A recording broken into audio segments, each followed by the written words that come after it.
90 segundos tu não faz nem um miojo, mas eu te ensino as matérias que tu tem até nojo. Então senta aí e começa a quebrar ATP pra ter energia pra tua mente processar e entender que a probabilidade de você ir bem no Enem tá ligada direto aos meus raps também. Então começa com humanas, só sei que nada sei, mas sei que saí da vida e pra história eu entrei. Se o clima esquenta e tua caneta falhou, fica tranquilo, a esfera dela dilatou com calor. Eu sou flúor com oxigênio, dá pra completar, evoluir melhor que o Darwin poderia imaginar. Se tinha uma pedra no caminho, pode crer que eu já chutei absoluto no rap. Eu nasci pra ser rei, criei uma sociedade aos modelos de Durkheim. O mecanismo dela própria é que diz pra onde vai minha inspiração. Thomas Edison dizia, é 1% e o restante o trabalho que faz. Então senta o rabo aí que eu vou te ensinar. Sometimes rap is the best way to learn, rapá. Eu não compreendo, pero não puedo hacer. É só estudar e ouvir as dicas que eu dou pra você. Confere suas respostas e faz tudo com calma. Manda bem na redação, faz do fundo da alma. Esse é o tópico frasal, ainda tem argumentação. E a resposta pra você eu deixei na conclusão. Se tá nervoso, se acalma pra mandar bem. E se liga nos vídeos que eu te preparo pro Enem.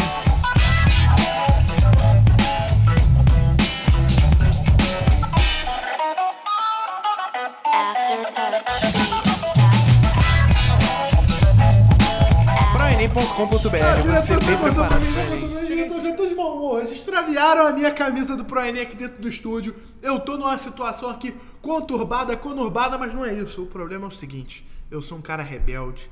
E eu tô rebelde hoje pra fazer um paralelo com o nosso tema, um paralelo com a nossa aula. A aula hoje que vai ser ministrada pelo grande mestre Paulo Aprígio. Fala aí, Paulo! Fala, galera do Proenem, a gente se encontra aqui mais uma vez e o Mamute tem razão.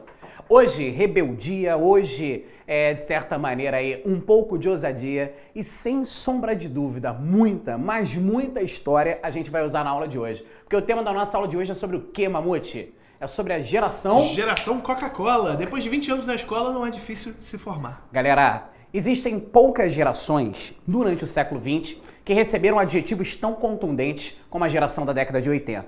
O objetivo da nossa aula de hoje não é explicar para vocês a trajetória de cada banda da geração 80 do Rock Brasil. O objetivo de vocês não é falar o nosso objetivo, na verdade, hoje, não é falar das biografias dos cantores, mas muito mais importante do que isso. Compreender por que a geração de 80 é a geração Coca-Cola, compreender quais são os alcances dessa adjetivação e compreender como essa geração Coca-Cola, de certa maneira, é a geração que está construindo o Brasil no século XXI. A letra de geração Coca-Cola, ela se inicia com versos muito contundentes. Quando nascemos, fomos programados a receber o que vocês nos empurravam com os enlatados de USA de 9 às 6. Desde pequenos, nós comemos lixo, comercial e industrial, mas agora chegou a nossa vez. Vamos cuspir de volta lixo em cima de vocês. É com esses versos que uma banda de Brasília, que era comandada por um tal de Renato Manfredini Jr., também conhecido como Renato Russo, iniciava uma das suas canções mais impactantes da década de 80. A pergunta que nos fica é, que geração é essa que cresceu comendo enlatados, comendo cultura, de certa maneira, norte-americana no horário comercial, de 8 às 5 ou de 9 às 6, e que geração é essa que na década de 80 quer cuspir de volta o lixo que lhe foi empurrado durante pelo menos 2 décadas? E é isso que a gente vai tentar compreender na aula de hoje. Mais do que compreender a geração Coca-Cola, a gente vai compreender o cenário que antecede, que é o cenário brasileiro na década de 70. Os anos 70 eles começam de maneira muito conturbada. Como a gente conversou na nossa última aula ao vivo, turma, os anos 70 eles são os anos marcados pelo início dos anos rebeldes. O momento em que, por um lado, nós temos uma escalada autoritária por parte do governo civil-militar brasileiro, instalado desde 1964, e por outro lado, nós temos também o caminho da luta armada tomado por alguns grupos que resistiam a esse regime. No meio dessa bipolarização de violências, toda a sociedade brasileira, que não tinha necessariamente acesso a toda vinculação de informação ou a todos os eventos que estavam se transcorrendo, devido à censura que era impressa pelo regime. Mas esse regime, a partir de 1969, ele passa a ter bases cada vez mais sólidas. A grande verdade é, entre 64 e 68, o aparelho repressor brasileiro ele foi construído. Nós podemos dizer que do AI-1 ao AI-5, nós temos a construção do aparelho repressor. O AI-1 ele institui o regime, como nós conversamos no nosso último encontro ao vivo. O AI-2 ele é responsável pela construção do bipartidarismo, o fim do polipartidarismo e a colocação aí de apenas 2 partidos. o Movimento Democrático Brasileiro e a Ação Renovadora Nacional, respectivamente, MDB e Arena. O AI-3 é aquele que coloca eleições indiretas para governadores, prefeitos de capitais. E o AI-4 é a Constituição de 1967, ou seja, legalmente, o regime estava se fechando. E chegamos no ano de 1968. Nós temos vários eventos desse ano de 68, como nós já conversamos aqui. Nós temos aí o assassinato do estudante Edson Luiz, nós temos a passeata dos 100 mil na cidade do Rio de Janeiro, o discurso do deputado Márcio Moreira Alves e, finalmente, em dezembro, o decreto do ato institucional número 5. O AI-5 ele é simplesmente o início dos anos de chumbo. É o início de um momento de maior violência dentro do regime civil-militar brasileiro. Paulo, por quê? Por causa da exceção das liberdades em sua grande parte. Nós temos aí a proibição de qualquer reunião de cunho político. Nós temos aí a suspensão do habeas corpus. Nós temos a suspensão de diversos direitos individuais. Ou seja, o AI-5 é um momento em que uma ditadura ou um regime civil-militar que se mostrava até então tanto quanto envergonhado com aquela situação, se torna uma ditadura ou um regime civil-militar escancarado. Essas não são palavras apenas minhas, são palavras de um jornalista chamado Hélio Gaspari, que vai escrever uma série de coleções, uma coleção de série de livros sobre a ditadura. Para falar sobre o governo Castelo Branco, ele chamou a ditadura de envergonhada. Na transição entre os governos Costa e Silva e Médici, essa ditadura se escancara e o AI-5 é um grande elemento disso. Só que, senhores, nenhum regime ditatorial, nenhum regime autoritário se sustenta apenas com o uso da violência. Imaginem os senhores, nem mesmo aqueles regimes que vêm do período da Idade Moderna, com o absolutismo monárquico, nem eles, nem as tiranias se sustentavam apenas com a repressão. A repressão estava muito bem estruturada. Logo, logo, a gente vai assistir na década de 80 o surgimento de um instrumento repressivo chamado DOI-CODE. E vai ser justamente nos porões desse DOI-CODE, que também são os porões da ditadura, que os exageros por parte dos agentes do Estado vão ser cometidos. Torturas, mutilações, torturas psicológicas, físicas, mortes, desaparecimentos. É bem verdade que o regime civil-militar brasileiro construía um cenário no qual o seu inimigo também pegava em armas, mas a violência foi muito descabida, a violência foi muito desproporcional. Nesse cenário em que a repressão ela se operacionaliza, em que a repressão ganha uma maior organicidade, é o momento em que a gente vai ter a concessão. Assim como em outros regimes de exceção mundo afora durante o século XX, repressão e concessão andaram lado a lado. Paulo, o que representa a concessão durante o regime civil-militar brasileiro? Um novo planejamento econômico. Em verdade, a economia brasileira ia mal das pernas desde os anos 50. Quando nós falamos dos anos dourados, da construção daquele ambiente de desenvolvimento econômico, uma noção de progresso, nós tivemos uma herança maldita deixada por aquele momento. Se os anos JK foram os anos da Bossa Nova, os anos dourados, e a década de 60 se mostrava como os anos rebeldes, a década de 70 é os anos em que o cenário acaba tendo aí digamos assim, uma completude disso tudo. Os anos rebeldes se intensificam, porque a partir de agora a luta armada, a guerrilha urbana vai ser um caminho. E por outro lado, como dar solução à crise econômica que se colocava desde os anos dourados, desde a década de 50. Essa solução ela não viria de modelos, digamos assim, de desenvolvimento autônomo, mas modelos que contariam com um desenvolvimento balizado, ou sustentado, mais uma vez, pela introjeção e atração de capitais externos. Esse sujeito que vocês estão vendo aqui é um sujeito chamado Delfim Neto. Delfim Neto, ele foi um dos mais importantes ministros brasileiros entre 1969 e 1973. Será Delfim Neto o criador do primeiro Plano Nacional do Desenvolvimento. Delfim Neto, ele vai criar um plano nacional em que há a conjugação de um forte aparato estatal, um aparato estatal que vai dar origem a grandes obras que vão ficar conhecidas como obras faraônicas. Nós teremos também um aparato ligado ao capital nacional privado, que vai continuar com a sua vocação na produção de bens de consumo, em sua grande parte não duráveis. E nós temos um capital estrangeiro, que é um capital que vai ser atraído para o Brasil para promover investimentos, mas é um capital que também vai estar sustentando, de certa maneira, as ações do Estado a partir de sua captação no exterior. Delfim Neto, ele vai cunhar uma frase que marcaria não só o primeiro Plano Nacional de Desenvolvimento, mas a trajetória econômica brasileira. Imaginem os senhores que Delfim Neto dirá que é necessário fazer o bolo crescer para depois dividir. Paulo, que metáfora é essa? O que era o bolo? O bolo era a própria economia brasileira. Era necessário fazer com que essa economia se desenvolvesse. Era necessário fazer com que essa economia crescesse. Era necessário enfrentar os velhos traumas, os velhos fantasmas da economia brasileira. E que traumas e que fantasmas eram esses? O próprio aumento contínuo da dívida externa e um dos fantasmas mais assustadores, a inflação. Desde a década de 50, essa inflação lá vinha crescendo em níveis amedrontadores e era necessário controlá-la. O objetivo de Delfim Neto era esse: controlar a inflação, retomar o crescimento e afastar os antigos fantasmas da economia nacional. E, de certa maneira, esse primeiro Plano Nacional de Desenvolvimento atingiu pontos ou metas interessantes. Acompanhem comigo. Nós temos aqui o crescimento do PIB entre 64 e 73. Nós temos aqui a inflação em porcentagem entre 64 e 73 e o aumento, né, da dívida externa ou a situação real da dívida externa brasileira também entre 64 e 73. Quando o governo civil-militar tem início, o PIB brasileiro ele crescia à margem de 3% ao ano. Não é uma margem extremamente significativa, mas é uma margem de crescimento.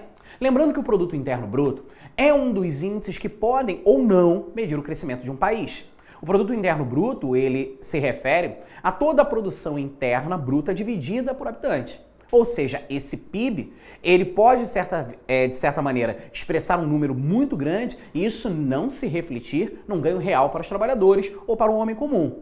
Mas, em 64, ele estava aqui batendo a casa dos 3%, quando a inflação beirava quase a 88%.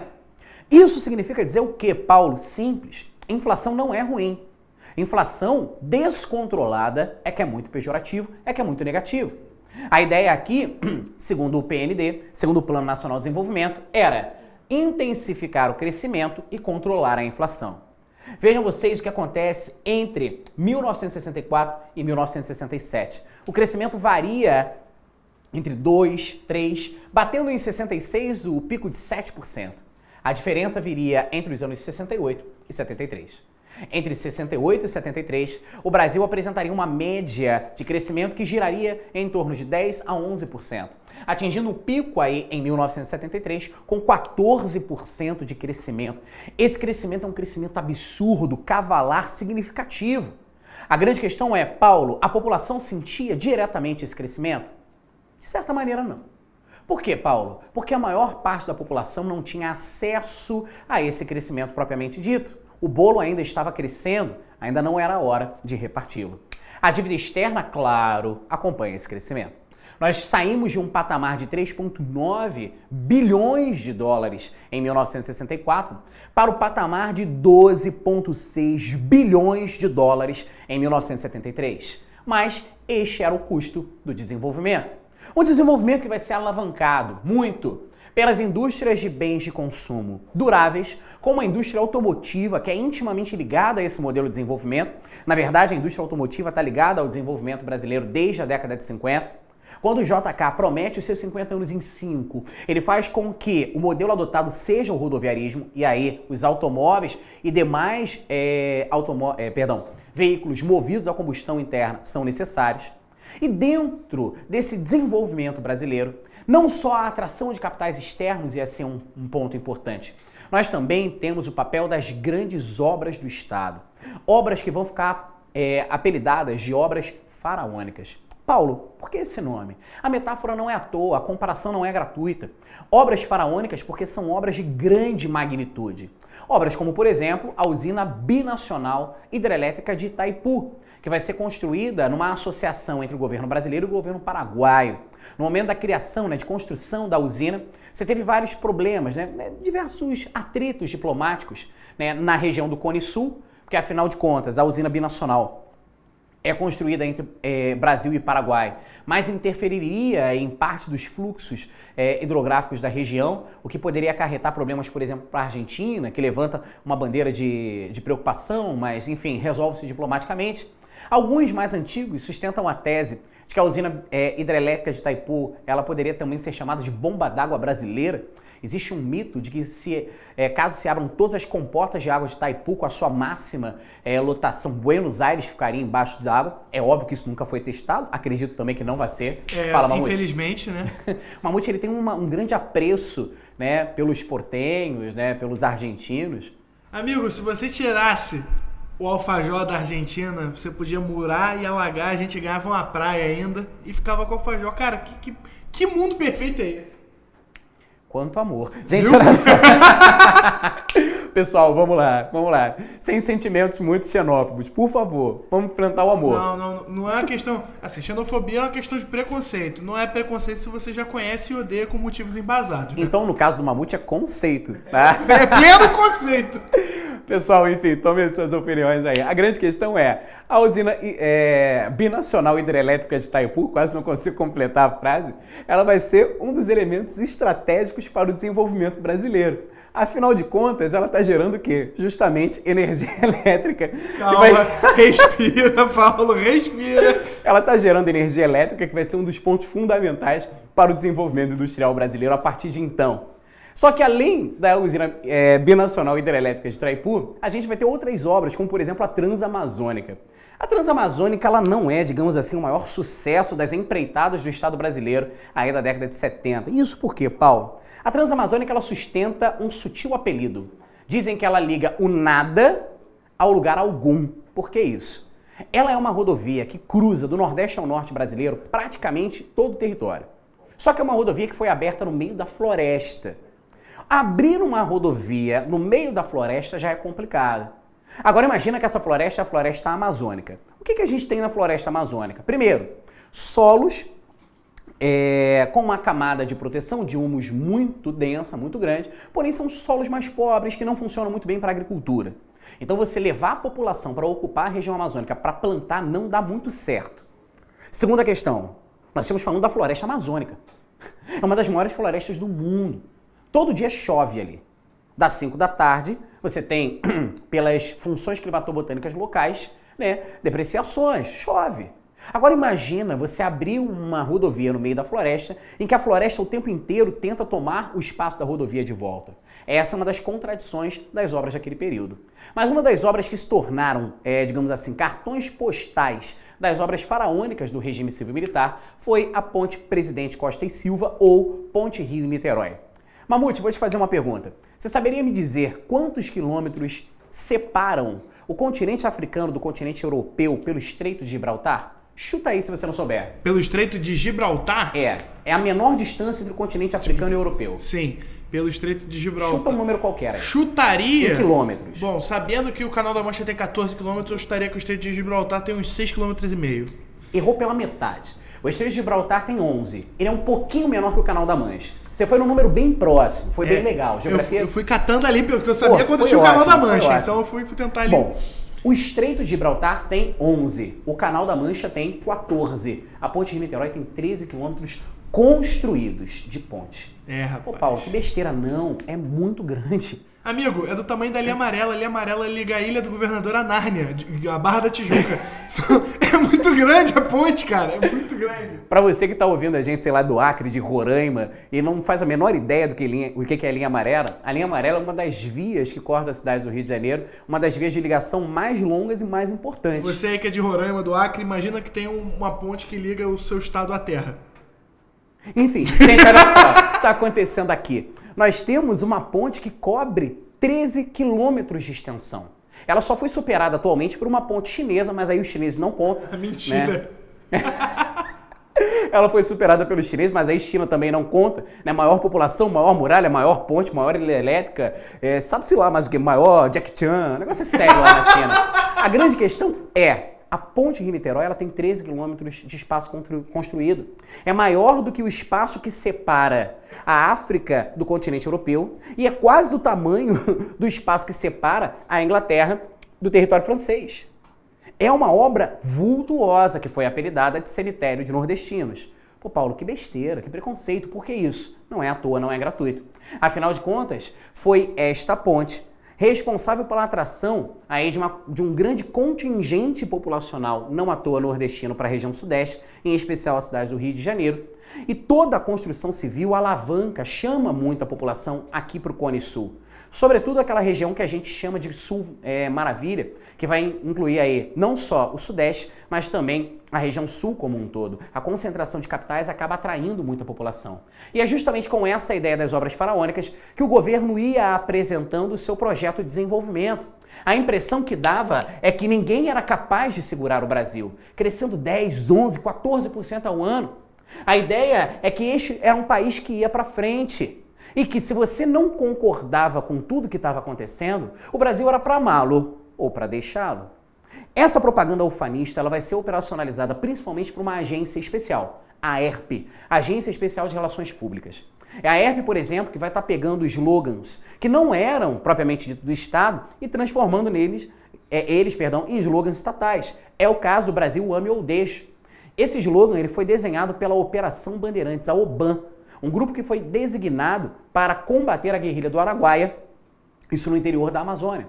A Operação Bandeirantes, a OBAN, ela era composta por organismos militares e paramilitares e foi a responsável pela cunhagem desse lema Brasil Ame ou Deixe, que acabou se transformando num dos lemas centrais do governo militar. Paulo, essa propaganda, ela tenta esconder o quê? De certa maneira, tenta silenciar o que não pode ser dito. E o que não pode ser dito nesse momento de exceções? Enfim, palavras contrárias ao governo. Nós temos aqui uma compilação de tirinhas do Ziraldo, em que ele brinca um pouquinho com isso. Aqui, por exemplo, aprovado, Deus é brasileiro, e aí o sujeito procura, mas já deixou o país, fazendo referência aí aos muitos exílios ou autoexílios que aconteciam no momento. Aí tem, em inglês, a frase tem uma aliração, um ritmo certo, né? Love or leave. Acho que devemos tentar conseguir o mesmo efeito em português. Né? Que tal ame-o ou mame-o? Falando aqui sobre a apropriação de determinados grupos aí das tetas do Estado. E no final, ame-o, deixe-o, ame-o, deixe-o, ame-o, deixe-o, ame-o, deixe. Aqui é o Ziraldo brincando com essa expressão. E claro, nada seria melhor para a propaganda do regime civil-militar do que a Copa do Mundo de 1970. A história da Federação Internacional de Futebol e a história dos regimes autoritários latino-americanos, ela é muito próxima. A FIFA e as ditaduras latino-americanas tiveram um grande namoro, um grande flerte. Flerte esse que foi coroado em 1978 com a Copa da Argentina, em que a Argentina precisava passar pelo Peru por um jogo com 6 gols de diferença e o consegue. Nós sabemos que vencer um inimigo, um opositor, eu nem me lembro mais a palavra que se usa para falar da pessoa que está do outro lado. Obrigado, adversário. Numa Copa do Mundo com 6 gols de diferença é muito difícil. Vocês conseguem imaginar o Brasil perdendo um jogo com 6 gols de diferença? Nem eu, mas foi o que aconteceu. Mamute, por favor, até babei. Mas foi o que aconteceu com o Peru, né, na Copa de 78. Anos depois, o próprio goleiro do Peru disse que teve que engolir alguns frangos aí para ver se a Argentina passava e ela acabou sendo campeã em 78. Mas o que importa aqui a Copa de 70 ela vai ser um trunfo político para o governo de Médici.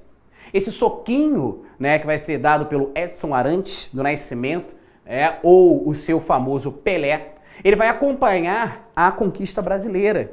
Mas olha que interessante, o técnico que foi responsável pela conquista do tricampeonato mundial no México em 1970 e trouxe para o Brasil a taça Jules Rimet foi o Zagallo, conhecido de muitos de vocês, né? O único tetracampeão do mundo no futebol. Ele realmente esteve presente nas 4 conquistas do Brasil até 94.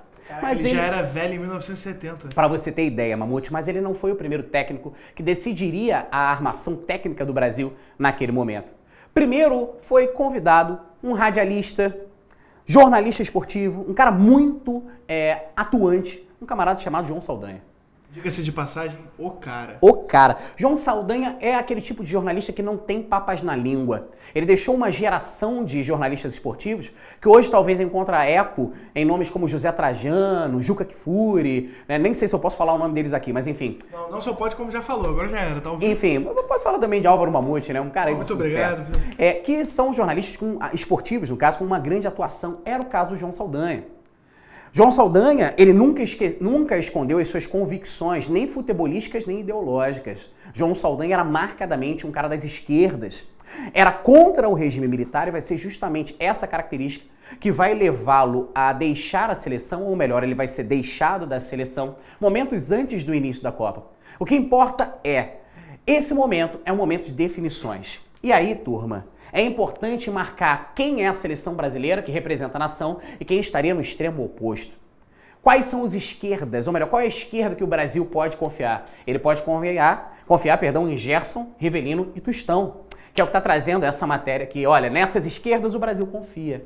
A ideia é, o futebol é um espaço também de uso político. Eu ia fazer uma piada, eu me segurei pra não fazer, mas Por favor, a história Mamute, fez a vai piada lá. pra mim. Eu ia falar, o João Saldanha era um cara da esquerda, botava o Newton Santos pra jogar, o time era baseado no Newton Santos em 58, era por isso que ele era um cara da esquerda. Me segurei pra não fazer essa piada terrível, foi a história e fez a piada pra mim. É uma beleza isso. Tá vendo, Mamute? A gente tem aí né, as brincadeiras do tempo. Resumo da ópera, turma. Quando a Taça Jules Rimet volta ao Brasil em 1970, ela traz a certeza de que esse era um país que ia pra frente, ela traz a certeza que esse era um país que se desenvolvia e, claro, até mesmo o Médici tinha o seu palpite de torcedor, como vocês podem ver aqui na parte de baixo da figura. O garoto Pelé ergueria a taça, né, junto com o resto da seleção. O capitão não era Pelé, que fique claro, era Carlos Alberto, né, atualmente é comentarista de futebol ou algo similar a isso. Ele tenta falar, inclusive, ultimamente, ele não tá se dando muito bem com essa tarefa. Eu não sei muito bem, né, se a fala é o maior dom, mas o que importa é, senhores, Justamente. a Copa de 1970 era mais um dos elementos que deixava claro que esse era um país que ia pra frente. Só que todo sonho, todo milagre tem o seu fim. E no caso, o fim do milagre brasileiro está ligado a um grande conflito mundial que se passa em 1973. Mas para falar desse conflito, a gente vai voltar daqui a pouquinho. Mamute, me diz aí, querido, nós temos perguntas, comentários, alguém elogiando a sua presença? Fala aí. Por incrível que parível, pessoas elogiando minha presença. Letícia Estelita falando que o Mamute hoje tá inspirado pra zoar os nossos amigos. Muito obrigado. Olha que maneiro, Letícia, reparou, né? Tá inspirado pra esse tipo de coisa. E a Bárbara Rauana falando que está adorando a aula. Ai, obrigado, que bom, Bárbara. Fica com a gente. Deixa eu perguntar aqui pro diretor. Diretor, a gente tem tempo ou vai pro break agora? Vamos pro break? Vamos pro break? Pessoal de casa, a gente vai pra aquele famigerado intervalo que você já está acostumado de 1 ou 2 minutinhos, mas não sai daí, porque a gente volta com mais Geração Coca-Cola. Não sai daí. Não vai se perder por aí. Fala galera, tudo bem? Novembro tá chegando e a ansiedade tá batendo na sua porta, não é mesmo? Mas calma. Nós aqui do ProEnem criamos uma série de vídeos que vão deixar você mais do que preparado pro Enem. Nossa equipe fez uma pesquisa sinistra e nós levantamos os principais temas cobrados nos últimos anos do Enem. Separamos uma lista de exercícios para você ir além. São quase 300 questões e Todas separadas por temas. tudo, é claro, para facilitar o seu aprendizado. Tá esperando o quê? Intensivão pro Enem é aqui, no ProEnem. ProEnem, a preparação que vai além.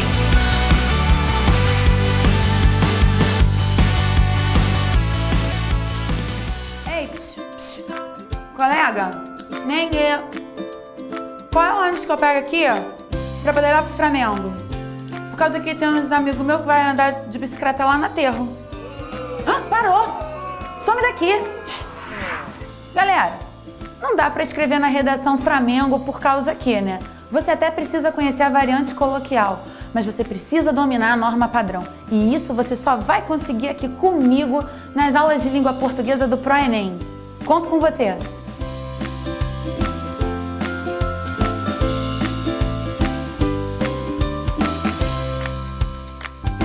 Hi guys, well, how are you doing? Now I'm your English teacher. My name is Marceli and choosing English you won't... Yo soy Carlón de Español, estoy acá para enseñarles el español. What are you doing here? ¿Qué cosa es esa de las personas hablar en que el español es más Get out of importante? my No class. es más Get out of my importante, classroom. el español es más importante. English is important, Voy a guys. enseñarles los artículos determinantes, los artículos going to indeterminantes, teach you verb tratamiento formal, false tratamiento informal. Chega, Carlão! Chega! Por supuesto, sim. O que importa, meus queridos alunos, é que com o ProEnem a gente vai ajudar você a passar no vestibular. Com certeza a gente vai ensinar vocês a passarem no vestibular. Mas escolhe inglês, tá bom? Não, escolhe espanhol. Não, inglês, Carlão. Gente, vai. E aí, galera, vai fazer o Enem? Quer reforçar sua preparação? Corra que ainda dá tempo. Venha conhecer o Intensivo ProEnem, que vai te auxiliar e te acompanhar diariamente numa rotina de estudos vencedora para você atingir a sua meta. Nas próximas semanas, siga o nosso método de ensino, pois ele será fundamental o suficiente para o seu sucesso. No nosso curso, você terá mais de 200 horas em videoaulas, material didático para download e acompanhamento das aulas. Aqui você também terá um caderno semanal de exercícios com correção em vídeo e aula ao vivo de atualidades. Você ainda terá um ambiente individual de estudo, com aquele feedback para melhorar a sua performance. Além disso, 2 simulados corrigidos com o mesmo critério utilizado no Enem e ainda 4 redações corrigidas. Além de uma revisão na última semana do curso, ao vivo. E tudo isso você poderá acessar de qualquer dispositivo móvel ou desktop. E se você assinar agora, terá um super desconto. Tá esperando o quê? Assine já e fique muito bem preparado para o Enem. Conta pra mim logo, pelo amor de Deus, conta pra mim. Eu falei 2 minutinhos, já foram 4. O pessoal de casa já deve estar bolado, mas nós estamos de volta, amigos. Então, Paulo, vamos continuar nessa brincadeira aí? Galerinha, vamos voltar agora falando. Pode tomar sua água, cara. Eu vi que você tava indo tomar água aí, eu parei, você pode tomar sua água. Pronto, agora vamos. Fala, galera. Olha só, a gente volta falando de crise. O milagre brasileiro, como era chamado esse processo de grande crescimento econômico, ele vai ter o seu esvaziamento, ele vai ter o seu cansaço. Eu me recordo que alguns anos atrás eu estava num dos colégios que eu dou aula aqui no Rio de Janeiro, e aí eu falava, gente, essa história de dividir o bolo nunca chegou a acontecer. Eu até hoje estou esperando a minha fatia de bolo. Eis que me bate na porta, me abre a porta uma aluna minha de outra sala trazendo um pedaço de bolo que era aniversário de uma colega e fala, Paulo, olha o seu pedaço de bolo aqui, eu não sabia como agir diante da turma. Porque se o bolo não tinha sido dividido, como aquela fatia estava chegando para mim, mas era uma fatia inexpressiva, era uma fatia fina, por quê? Todo aquele fermento que tinha levado ao crescimento de todo o bolo, que tinha batido o índice de 14% ao ano, ele vai embora como um truque de mágica. Assim. Paulo, por quê? Bem simples.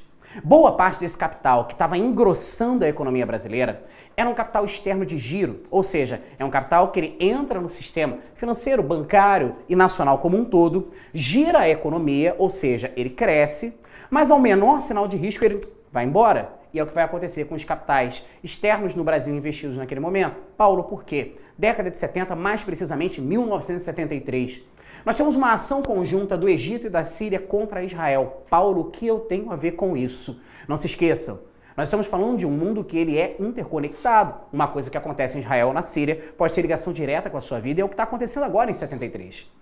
A gente vai ter uma guerra que foi conhecida como Guerra do Yom Kippur, uma ação orquestrada aí por representantes da Liga Árabe que pretendiam não só invadir Israel, como recuperar territórios que tinham sido anexados na última guerra promovida pelo Estado de Israel, antes de 73, que foi a Guerra dos 6 Dias, em 1967. Nessa guerra, após uma fantástica ação militar israelense, fantástica, entendam, em termos aí de estratégia militar, Israel ocupa regiões como a Península do Sinai, as colinas de Golã, e não colinas de Golan, como eu já peguei numa prova minha. Cacaroto! Imagina, Vegeta lá no meio. Nós temos aí também a faixa de Gaza e a Cisjordânia. A opção de Egito e Síria era recuperar esses territórios e, claro, fazer valer os acordos, os tratados que tinham formado também o Estado de Israel. A data escolhida foi o Dia do Perdão, Yom Kippur, um dos feriados mais importantes para a comunidade judaica. É um momento de contrição, de reflexão, que esses países acreditavam ser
Segura um minuto aqui, mestre. Estamos com problemas técnicos?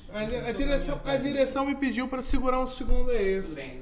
Então, eu vou aproveitar aqui e vou dar o feedback do que o pessoal está falando aqui nos comentários. A Miriane Santos está falando muito boa essa aula. Muito obrigado, Miriane. Sempre bom ter esse feedback aí da galera. O Renilson Teixeira deixou aqui um comentário importante. Ele falou: olá, boa noite. Poderia, por favor, dar uma pincelada a respeito da participação da Tropicália, Chico, Geraldo? Então, Renilson, esse foi o tema da nossa última aula ao vivo, que foi sobre os Anos Rebeldes. E se você quiser dar uma olhada nessa aula, entender um pouco mais sobre esse pedaço do conteúdo, eu deixei o link disponibilizado direto do YouTube aqui pra você, nos comentários da sua pergunta. Então, se você quiser dar uma olhadinha depois, assim que essa aula terminar, dá uma olhada mais pra esse pedaço, pra ver quais foram as influências desse povo, só você clicar e dar aquela olhada. O Fernando Vasconcelos, grande Fernando, falando que realmente o Mamute tá mais animado hoje e tal. Eu tô fazendo mais piadas, sei lá, eu acordei de bom humor hoje. Isso é um negócio raro, não costuma acontecer, afinal de segunda-feira, e eu sou meio Garfield, vocês já devem ter reparado que eu sou gordo e gosto de lasanha. Então, vocês já repararam que eu sou meio Garfield. Então, Paulo, a gente pode voltar pra você, Paulo? Não sei, eu tô tirando a selfie. Por quê? Por que Deus? Você está tirando... porque aqui ao vivo é assim, é tudo... Não, deixa pra lá. Galera, olha só. Pessoal, não pode, tem nada a ver com isso. Galera, eu não sei de onde vocês pararam de me ouvir, mas eu tava falando justamente que em 73 nós temos então esse primeiro choque internacional do petróleo e os capitais de giro que estavam investidos no Brasil, de repente eles desaparecem. E aí, Paulo, e aí que o problema fica mais embaixo, o governo ele tem que dar alguma solução, a economia não cresce.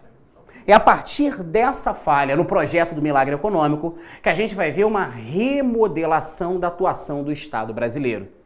A antiga perspectiva do crescimento de 14%, 10% ao ano do PIB é deixada de lado.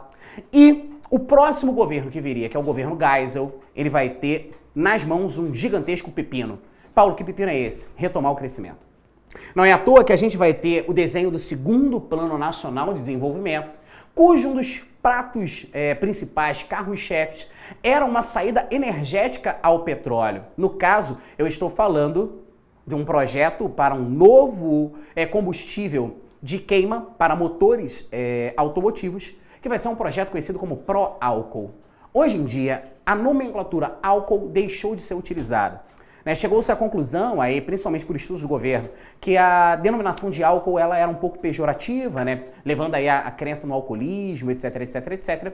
E hoje não chamamos mais o álcool combustível de álcool, e sim com o seu nome, digamos, mais técnico, etanol. Só que na década de 70, quando foi desenhado o projeto do etanol, ele era conhecido como pró-álcool. O pró-álcool era uma medida interessante. A ideia era, a partir da produção, sobretudo de cana-de-açúcar, a produção de um combustível que fosse um combustível de combustão interna, que fosse utilizado por motores de combustão interna, para resolver a debilidade gerada pela escassez de petróleo no mercado mundial. E aí você desenvolve carros movidos a álcool. Aqui, por exemplo, a gente tem uma cena que me chamou bastante a atenção, porque temos uma bomba de gasolina, no caso de um posto da empresa petrolífera brasileira, da Petrobras, a gente percebe aqui pela marca da Petrobras, a BR, e nós temos um carro muito famoso das décadas de 70 e 80 parado, abastecendo. Esse carro é um Opala. O Opala ele é um carro de grande porte e desempenho, cujo motor base era um motor de 4.1. Significa aí que ele estava 4 vezes acima de potência do que um carro popular hoje em dia que sai das fábricas com motor 1.0. Imagina o quanto de gasolina, o quanto de combustível esse automóvel não utilizava. Quando faz-se a transição da gasolina para o álcool, o consumo aumenta ainda mais. Paulo, por quê? Os primeiros carros a álcool eles eram pouco eficientes. E, na verdade, o álcool combustível, o etanol, ele é menos eficiente que a gasolina. Por quê? Ele tem um poder de queima, um poder de coeficação menor.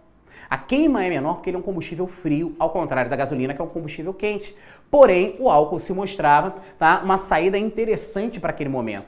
E olha como a empresa, ou melhor, as empresas automotivas, elas se adaptam. Nesse caso, a gente tem uma propaganda do Ford Corcel 2, que foi também um carro de sucesso entre as décadas de 70 e 80. Olha só, primeiro ele está comparando o Corcel com outros carros movidos a gasolina e depois ele compara o Corcel com outros carros movidos a álcool. O ponto central da propaganda o Corcel é o que consome menos. Mas ainda assim, Esse consumo ainda era um consumo exacerbado, os moldes de consumo dos automóveis eram extremamente mais intensos. E isso vai colocar, de certa maneira, uma pedra no meio do caminho do desenvolvimento econômico brasileiro. O milagre vai embora, chega a marcha forçada, tentando fazer a economia crescer, mas com duras perdas. A solução do pró-álcool era para a gasolina, mas outros problemas internos não ligados à vida econômica começariam a aparecer. Bom, o governo Geisel é um governo de transição. É ele que vai fazer um sistema de aberturas e fechamentos, de sístoles e diástoles, que pretende iniciar a transição entre o regime civil-militar e a democracia. Uma das falas mais impactantes de Geisel foi: não existe tortura no Brasil. Curiosamente, no ano de 1975, um jornalista chamado Vladimir Herzog seria encontrado nas dependências do Segundo Exército de São Paulo desta maneira, do Segundo Exército em São Paulo, perdão, desta maneira. Enforcado a cerca de 1,5 metros do chão, com as pernas arqueadas, enforcado com um cinto. Paulo, quem era Vlado? Quem era Vladimir Herzog? Era um jornalista influente, editor da TV estatal brasileira, TV Brasil, e era um sujeito que tinha alguma ligação, alguma proximidade com setores de resistência, setores de esquerda, né, que atuavam ainda aqui na ilegalidade na década de 70. Vlado é levado para a acariação. Nessa acariação ele teria sofrido violência por parte dos agentes do Estado, teria sido torturado e não resistir a essas torturas. Na impossibilidade de declarar que Vlado havia morrido por causa das torturas, cria-se um cenário em que ele aparece enforcado. Quais são as incoerências desse enforcamento? Primeiro, Vlado era um homem alto, está a cerca de 1,5 metros do chão, com os joelhos arqueados. Ninguém em condições naturais conseguiria se enforcar assim. Segundo elemento curioso, segundo relatos de sua própria esposa, Vlado não saíra de casa para a acariação portando cinto.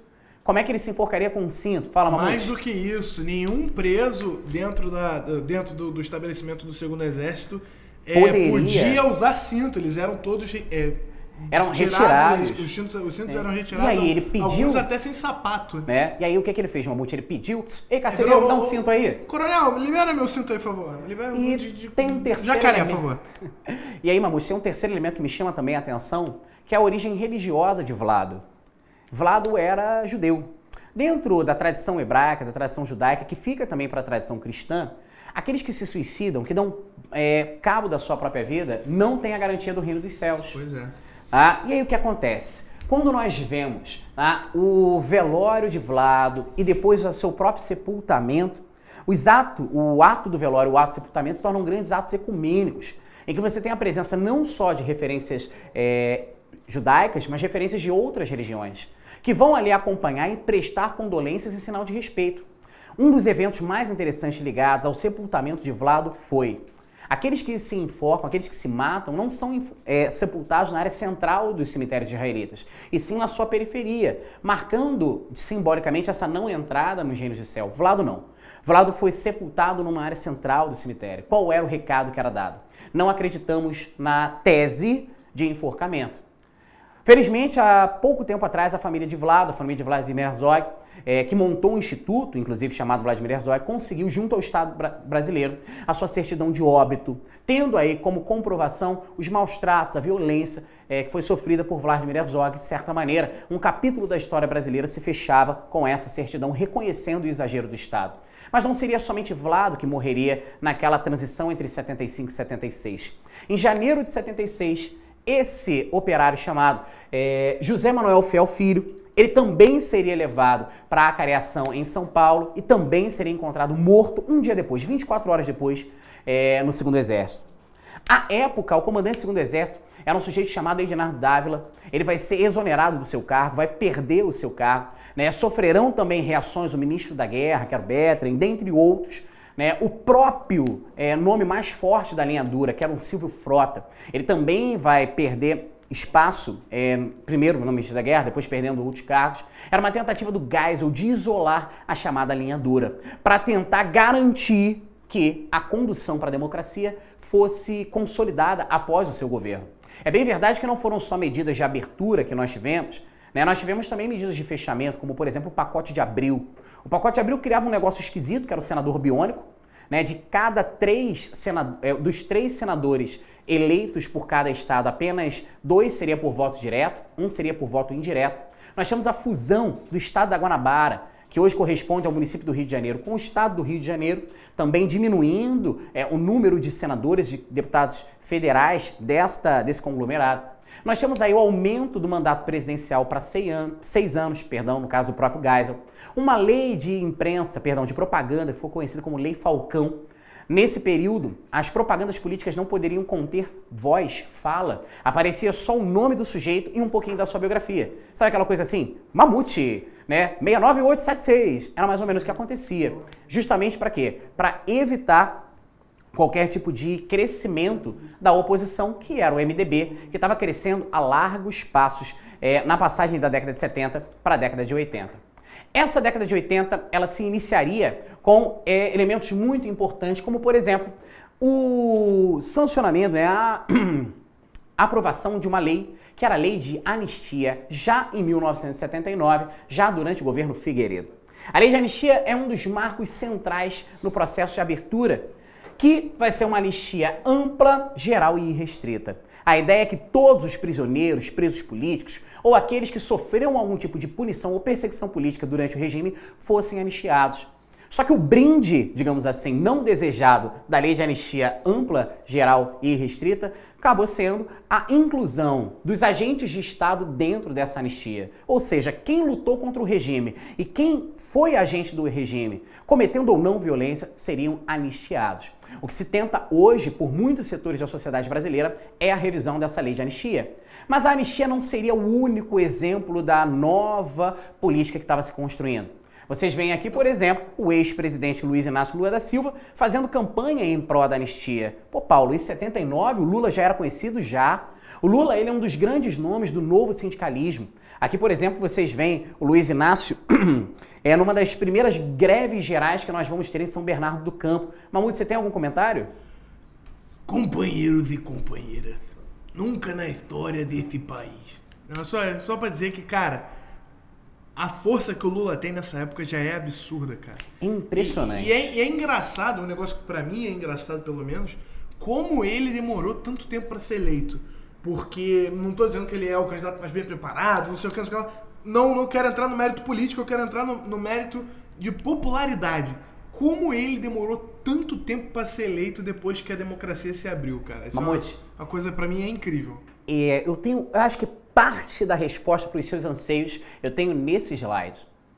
Por isso, nós temos aí uma construção do Lula enquanto uma figura perniciosa, perigosa à sociedade brasileira nesse final de década de 70. Afinal de contas, um líder sindical metalúrgico com um discurso extremamente ainda ligado às teorias de esquerda, que não necessariamente ele era um melhor ou pior representante, não é isso que eu quero discutir, mas a grande questão é: constrói-se uma imagem desse sujeito como um sujeito perigoso à sociedade brasileira. Não é à toa que ele aparece aqui fichado no DOPS, na Delegacia de Ordem Pública e Social, e 2 revistas de grande circulação no país com a mesma ideia, com o mesmo levantamento de questão, né? Onde vai Lula, né? O confronto no ABC, o que vai acontecer com esse novo sindicalismo? O novo sindicalismo é um traço importante para a gente pensar, a vitória sobre o sindicalismo varguista finalmente acontecendo, mas além do surgimento desse novo movimento operário, a gente tem a partir de 82 um processo interessante no caminho da abertura, que é o retorno ao pluripartidarismo. Como é que foi formado o bipartidarismo? Só lembrando a vocês. Pelo AI2, nós temos aí a transformação de todos os partidos que existiam no período pré-regime civil-militar em apenas 2 partidos, a Arena e o MDB. A Arena e MDB, Aliança Renovadora Nacional e Movimento Democrático Brasileiro. Olha que interessante.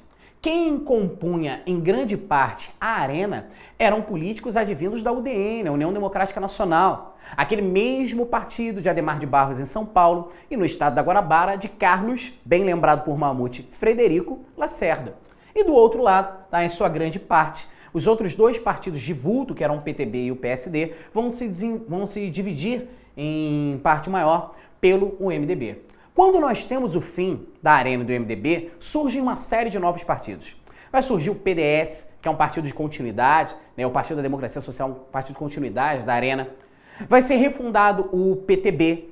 mas não pelo seu, digamos, herdeiro histórico, que seria o Leonel Brizola, e sim pelas pessoas ligadas à família de Getúlio Vargas. Nós temos a criação do Partido Democrático Trabalhista, o PDT, que é ligado à figura de Leonel Brizola, o Partido dos Trabalhadores, que vai ser fundado aí por vários movimentos advindos das lutas do período do regime civil-militar, né, tendo aí, sobretudo, uma posição sindical, intelectual, uma determinada parte da Igreja Católica, outros advindos de partidos que deixaram de existir no período pré-ditadura também. Nós vamos ver o surgimento de partidos como o Partido Verde mais à frente, do PSDB. Enfim, uma série de partidos surgem nesse momento, trazendo novamente a esfera do pluripartidarismo. Essa daqui é uma foto que eu já estou adiantando de aulas futuras, tá? Mas é uma foto das candidaturas à presidência de 1988. Olha o grande número de de candidatos representados. Mário Covas, Roberto Freire, Ulisses Guimarães, Aureliano Chaves, Guilherme Afif Domingos, Paulo Salim Maluf, Luiz Inácio Lula da Silva, Leonel Brizola, enfim, uma grande quantidade que nós temos aí de elegíveis presidentes. Fala, Mamute. O melhor de todos, Silvio Santos não se encontra aí. Silvio Santos não se encontra aqui, ele mas ele vai estar presente na nossa próxima aula, segura o tia, não perca essa data. E pessoal, nesse momento de abertura, a resistência a essa abertura também existe. A linha dura dentro das Forças Armadas tenta barrar. De que forma, Paulo? Tentando espalhar o medo. Nós temos, por exemplo, no dia 1º de maio de 1981, um atentado à bomba mal sucedido no Rio Centro, que acabou ferindo mortalmente um militar e deixando outro em situação extremamente grave. E nós temos casos famosos, como, por exemplo, o atentado que foi feito à bomba à Ordem dos Advogados do Brasil, que acabou matando a secretária do presidente da OAB nesse mesmo momento da década de 80. Porém, seria impossível segurar a abertura política. Enquanto que no campo da política, no campo das negociações, a gente tem o retorno do pluripartidarismo, as primeiras eleições diretas para governador, esse sistema de abertura que vai lento, porém contínuo. Na TV e na imprensa brasileira, era a década de 80, que hoje, nos anos 2000, ela é tão lembrada com um certo saudosismo. É o período que a gente vai ter o surgimento, por exemplo, de grandes redes de TV, como o Sistema Brasileiro de Televisão, tá? Que vai ser formada a partir da falência de algumas TVs tradicionais, como a TV Tupi. Aqui aparece o seu grande nome, né? O senhor Abravanel, que você conhece como Silvio Santos, abraçados como uma das figuras ícones da década de 80, que era o Bozo, né? Um palhaço que vai ser interpretado aí por vários atores. Vai, malhado! O Bozo, primeira coisa que vem na minha cabeça. O Bozo, ele foi aí, digamos, personagem principal de uma série de cenas épicas da TV brasileira da década de 80, como, por exemplo, de um menininho que fazia uma piada com um bambu, aí ele perguntava onde enfia o bambu, e aí o menininho respondia, né, no aparelho, no esfíncter, no final do aparelho reprodutor, eu não vou falar aqui a palavra em si, né? O Silvio Santos passou por algo parecido também, né? Enfim, isso acontece. Nós temos aqui programas infantis, são a grande tônica dessa década de 80 também. Tá? Programas infantis como a Arca de Noé e Platzum, que não eram necessariamente programas com quadros contínuos, mas que renderam álbuns, que renderam musicais, assim como grupos infantis, como a Turma do Balão Mágico, que conta aqui com pessoas ainda presentes no showbiz brasileiro, como Jairzinho, que era filho de Jair Oliveira, e a própria Simone. A década de 80 também é o momento em que aparece, em 1986, com o seu grande programa âncora, que era Maria da Graça Meneghel, que você conhece como Xuxa. A Xuxa, na verdade, ela vem diante de um programa da TV Manchete, né, que existia desde 82, se não me falha a memória, e em 86 ela vai para a Rede Globo de televisão, né, dando início ao seu famoso show da Xuxa, que ficaria até a década de 90. Né? A Xuxa ela começa a sua carreira como modelo, vai ter um affair com figuras públicas importantes, tá? Como, por exemplo, aqui com o Edson Arantes, né, o Pelé. Fala, Mamute. Mais pra frente também com Ayrton Senna. Com Ayrton Senna, também um importante atleta brasileiro, e ficaria imortalizada como a rainha dos baixinhos. A Xuxa é um sucesso esplendoroso, gigantesco, incontrolável, não só no Brasil, como também na América Latina. É um dos grandes produtos da televisão que vai conquistar aí não só um grande número de fãs, mas um grande número de cifras. E esse é o grande trunfo desta personagem. Fala, Mamute. Eu ia falar, eu gosto muito da Xuxa, da imagem que o exterior tem da Xuxa. Então, se você não sabe o que as pessoas pensam da Xuxa, assista o episódio que os Simpsons vêm ao Brasil primeiro e depois procure Xuxa na enciclopédia. Gente, continuando. A década de 80 também seria um momento de programas famosos de entretenimento adulto. Nós temos aí os Trapalhões, né, que reúnem... Fala aí, A Mamãe. própria Xuxa.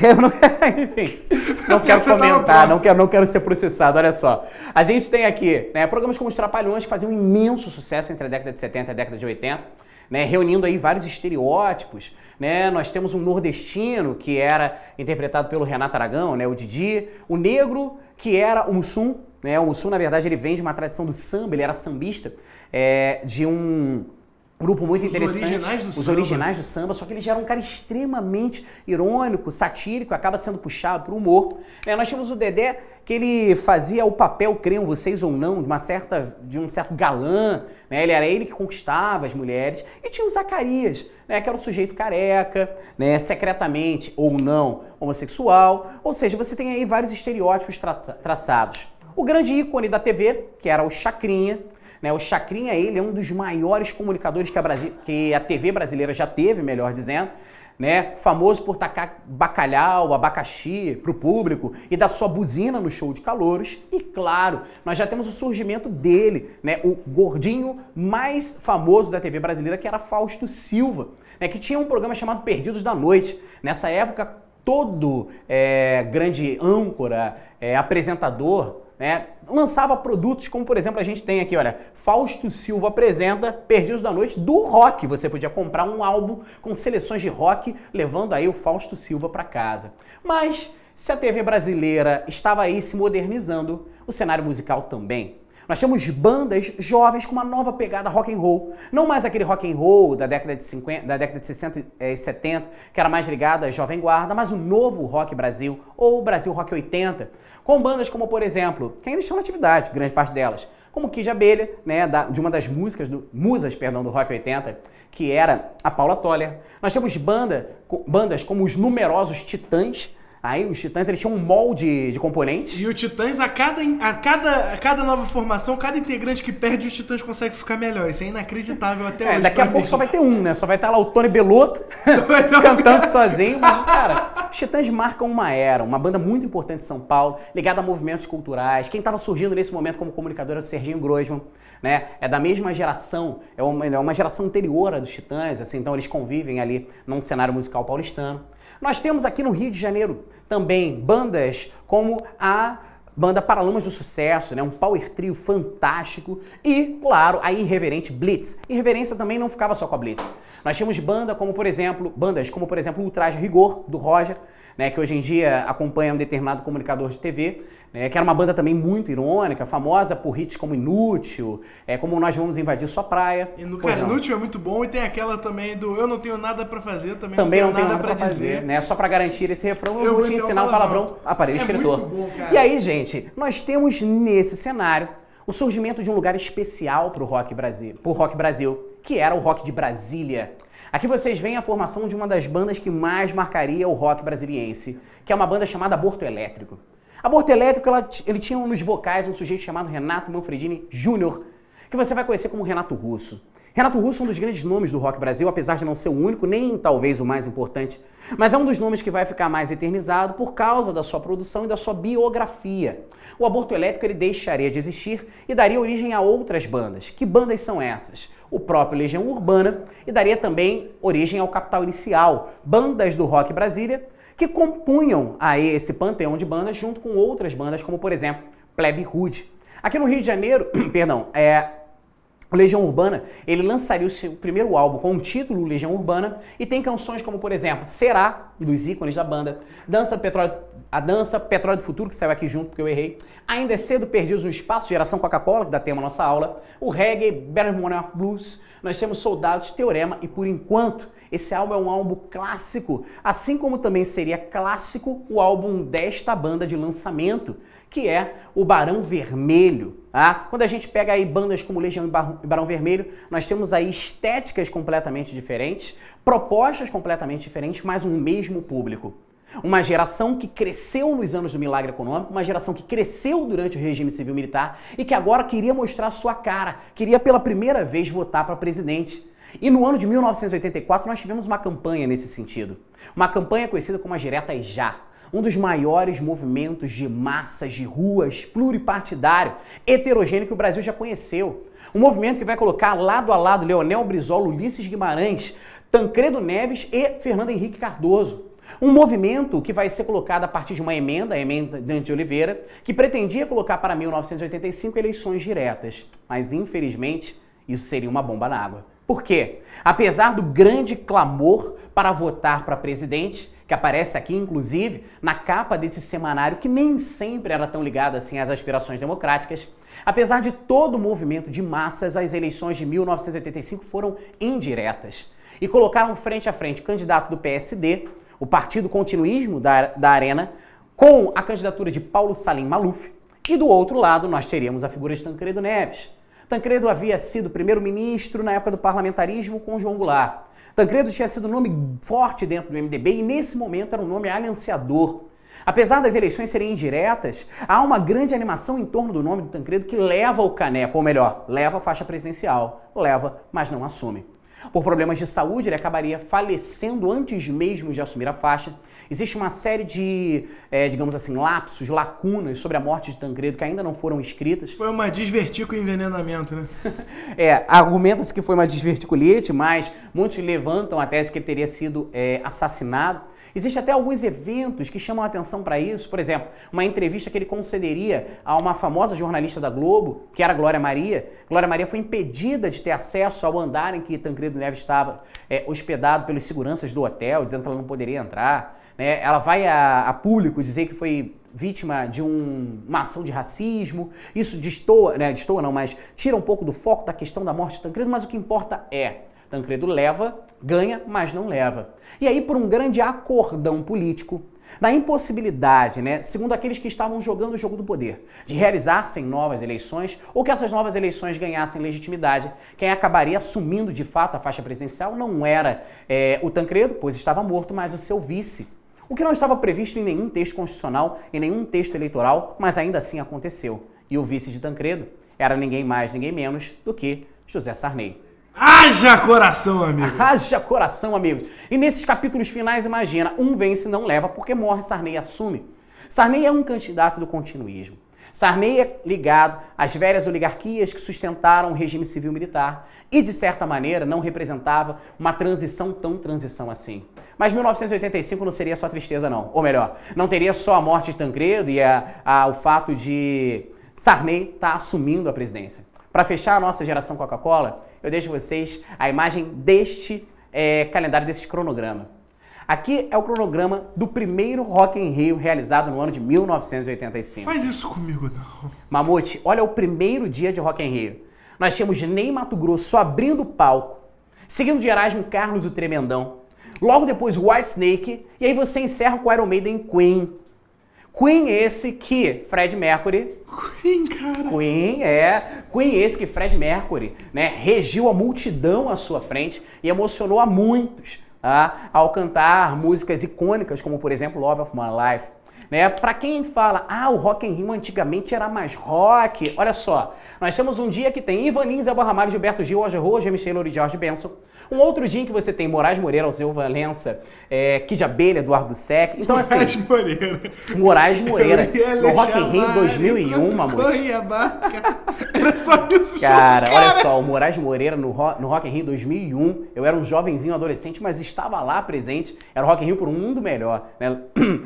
Em 2001 ele tinha Moraes de Moreira e seu trio elétrico.